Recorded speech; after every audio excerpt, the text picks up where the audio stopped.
আমি আমি বিক্রম ব্যানার্জি এই মুহূর্তে রয়েছেন, বিক্রম ব্যানার্জির কাছে যাচ্ছি। বিক্রম ব্যানার্জি, যেভাবে চেষ্টা হচ্ছে যে এসআইআরটাকে পিছিয়ে দেওয়ার, এসআইআর পেছোচ্ছে না, কিন্তু মজার ব্যাপার হচ্ছে কেন্দ্রীয় বাহিনী চলে এলো। এসআইআরের মতন জজ সাহেবরা ঠিক করবেন। মমতা বন্দ্যোপাধ্যায় ক্রমশ বোধহয় বুঝতে পারছেন যে তৃণমূল কংগ্রেস সকল নিয়ে বসে আছে সর্বনাশের আশায়। মার্চ মাস থেকেই সর্বনাশটা শুরু হবে এবং এটা তৃণমূল কংগ্রেস কি ডেসপারেট হয়ে গেছে, তাই বিভিন্ন কিছু করছে এবার। মানে সুপ্রিম কোর্টে লাভের লাভ কিছু হলো না সওয়াল করে। দেখুন, সুপ্রিম কোর্টে মুখ্যমন্ত্রী গিয়েছিলেন এটা মানুষকে দেখানোর জন্য। বেসিক্যালি তিনি কিছুই করতে যাননি, একটা তার দলের যারা কর্মীরা রয়েছেন তাদেরকে একটা জোশ পাওয়ানোর জন্য তিনি গিয়েছিলেন, যাতে করে তার দলের কর্মীরা এটা প্রচারে আনতে পারে, সেই জন্য। এর বাইরে এটা কিছু না। বেসিক্যালি দেখুন, এসআইআর হচ্ছে, এসআইআর হবে, ভবিষ্যতেও হবে, এটা কেউ আটকাতে পারবে না। এখন এই এসআইআরের মধ্যে সবাই, এখানে যত রাজনৈতিক দল আছে তারা ভোটের অঙ্ক ডেফিনেটলি কষবে। এখন এসআইআরে বেশ কিছু যারা মরা মানুষ বলুন, তারপরে ধরুন যারা ভারতীয় নাগরিক নন এরকম ব্যক্তি বলুন, ওরকম অনেকেরই নাম উঠে আছে যাদের কোনো বেসিস নেই, সেই নামগুলো তো বাদ যাবে। এটা অস্বীকার করার এখন জায়গা নেই, যেহেতু এই সরকারি দল বা সরকার যারা পরিচালনা করছেন তারা এক নাগারে এসআইআরের বিরোধিতা করছেন, মানে এসআইআর হওয়াতে তাদের কিছু সমস্যা হচ্ছে, নাহলে তারা বিরোধিতা করতে যাবেন কেন? তার পক্ষে যদি হতো তাহলে তিনি বিরোধিতা করতেন না, যেহেতু তার বিপক্ষে হচ্ছেন তাই জন্য তিনি বিরোধিতা করছেন, এটা কমন লজিক বলে।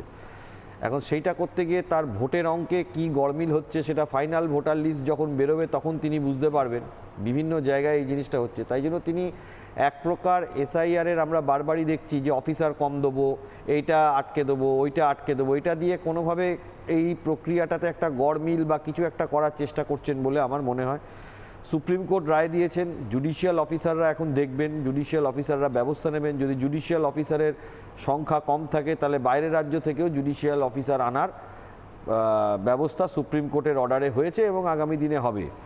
তো তাতে করেও এসআইআরের প্রক্রিয়াটাকে ব্যাহত করা বা যেটা তিনি করতে চাইছেন বলে আমার মনে হয়েছে সেইটা অনেকটা ধাক্কা খেয়েছে এবং আলটিমেটলি আমরা দেখলাম যে সিআরপিএফ আজকে পশ্চিমবাংলাতে এসেছে বা আসা শুরু করেছে।